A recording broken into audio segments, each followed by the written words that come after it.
September 1944, above Borneo.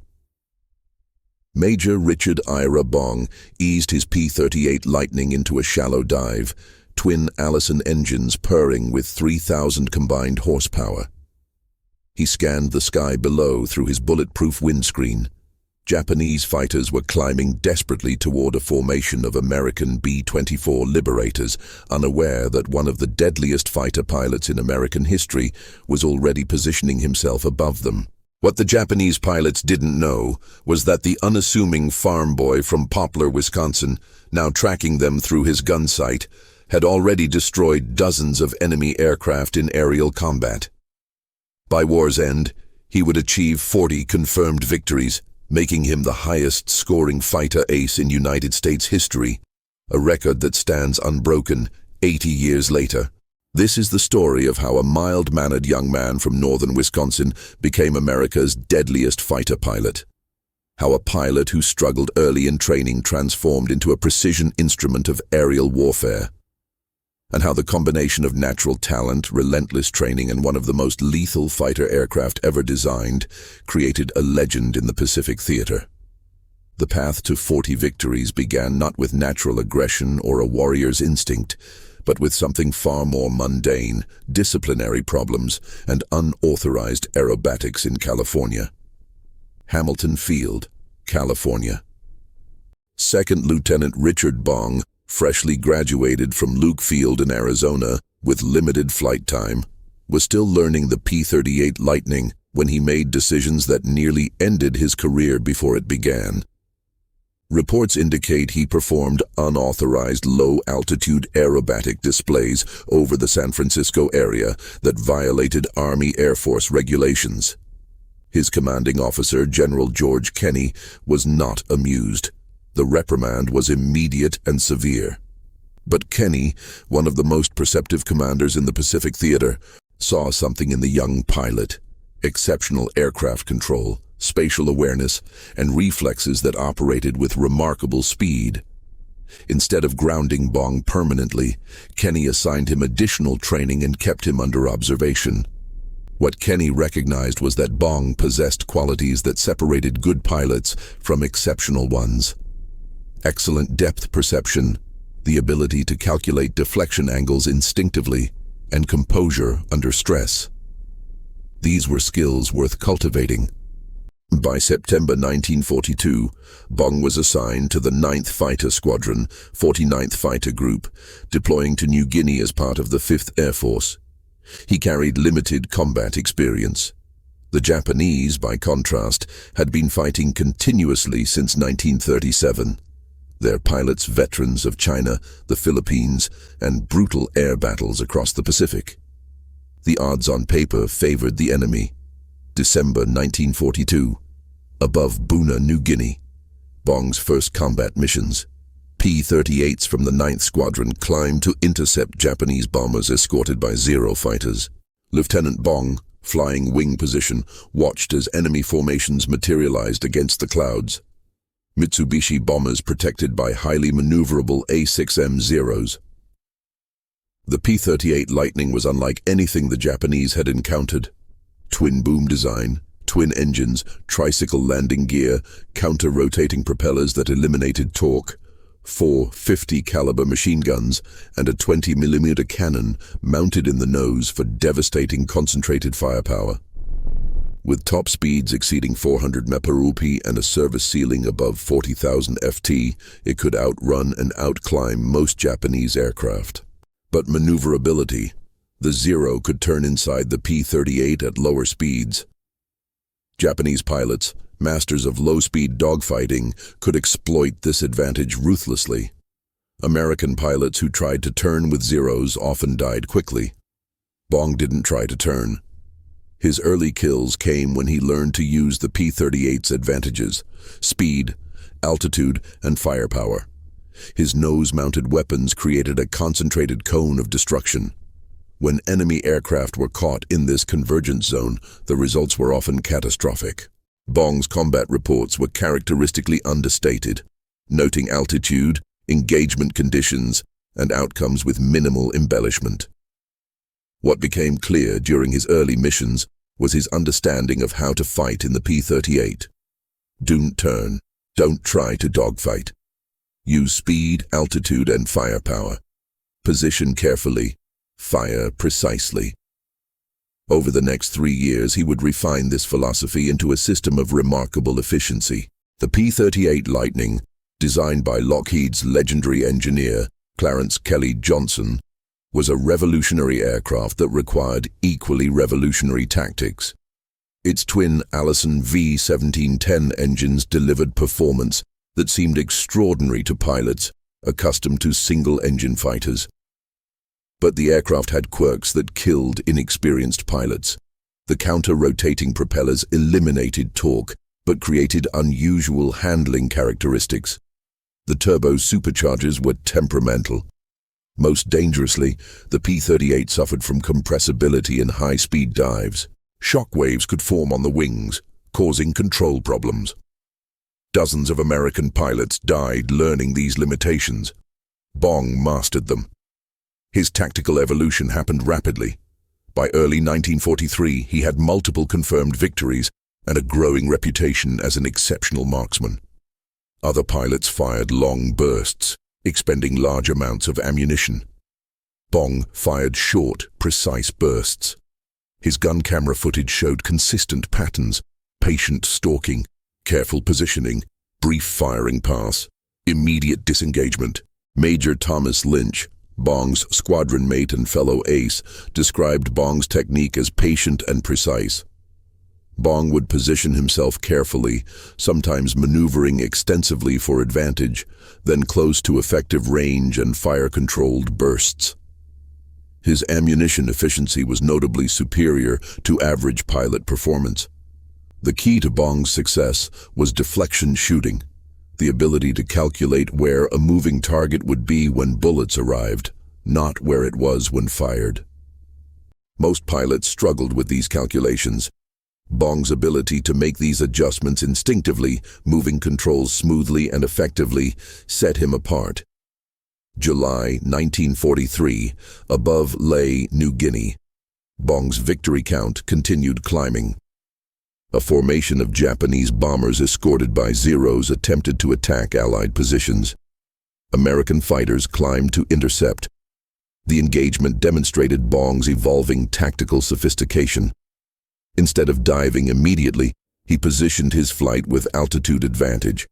He waited for gaps in defensive coverage, moments when bombers were exposed. Then he struck, diving from altitude at high speed. Bong's P-38 attacked before defenders could react effectively. He engaged bombers with concentrated firepower. The combined output of 4 machine guns and 1 cannon could destroy aircraft rapidly when accurately aimed.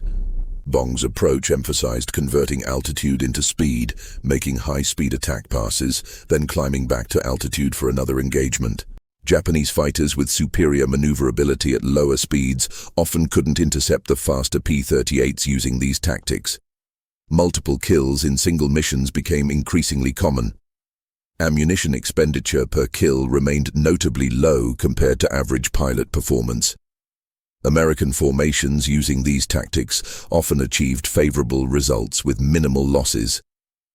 Japanese forces analyzing combat reports from pilots noted patterns in American fighter tactics: attacks from altitude, rapid engagement and disengagement, high precision.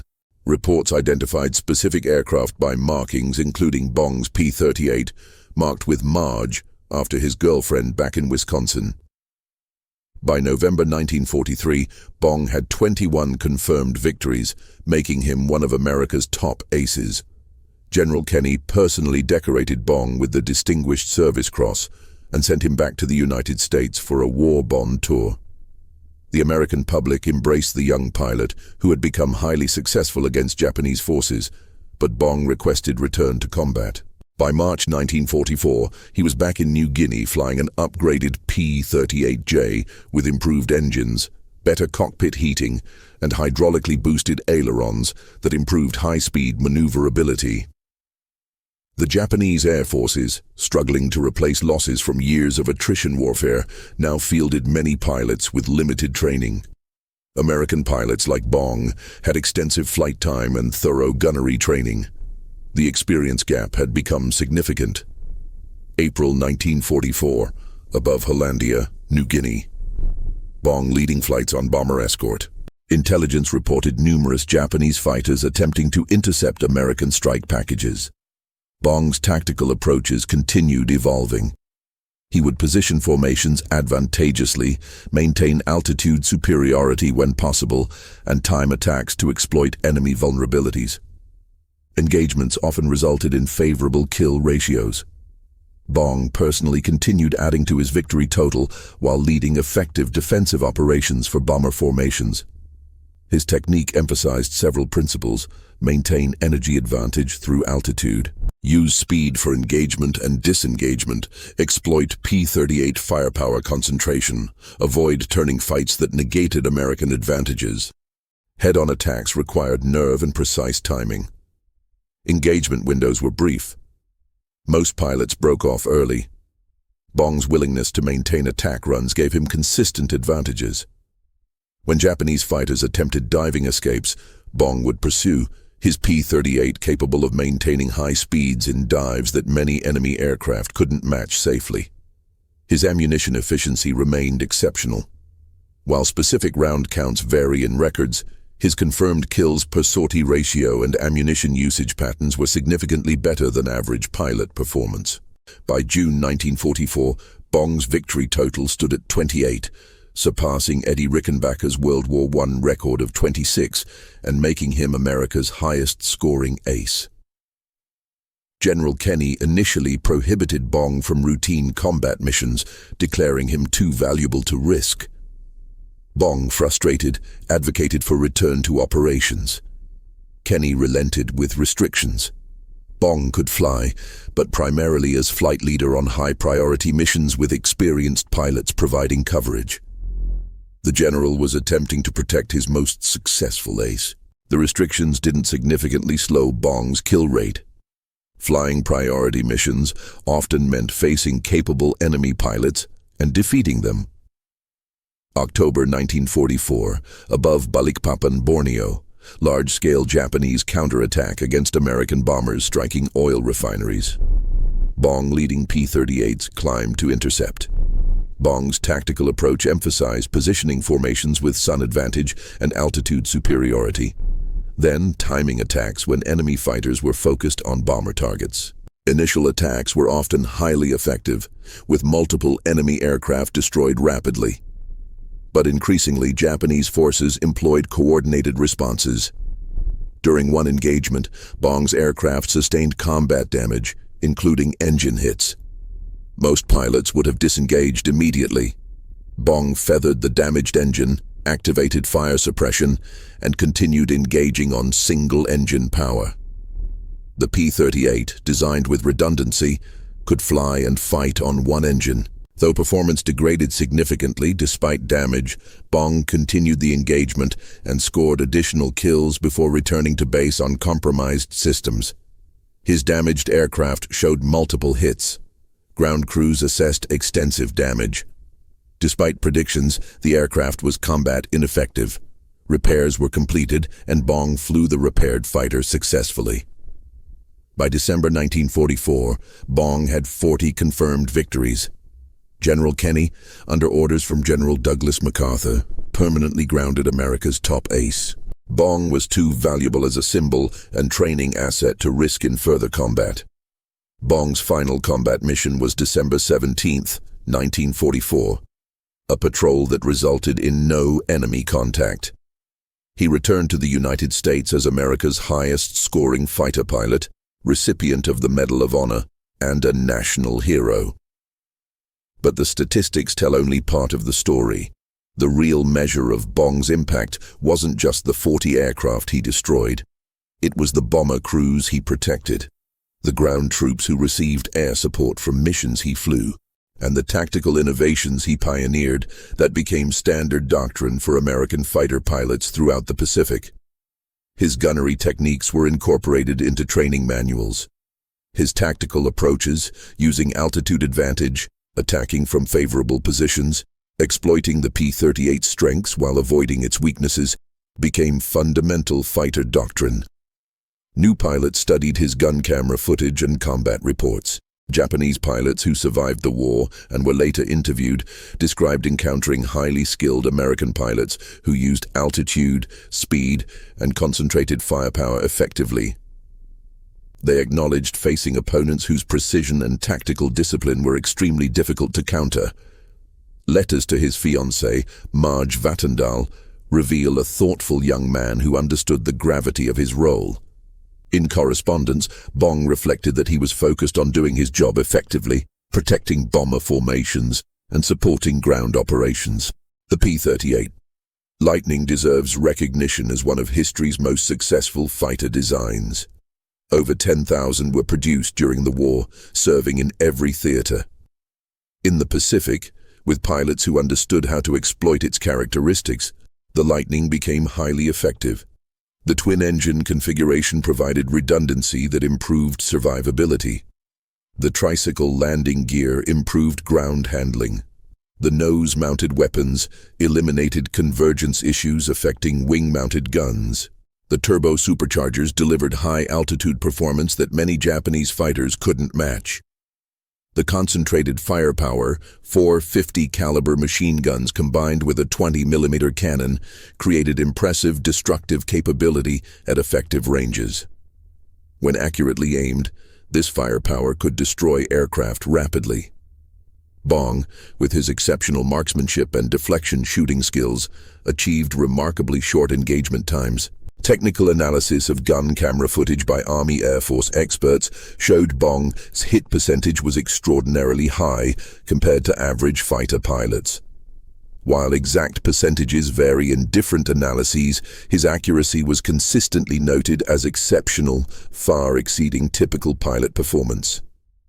August 6, 1945. Burbank, California. Lockheed Air Terminal.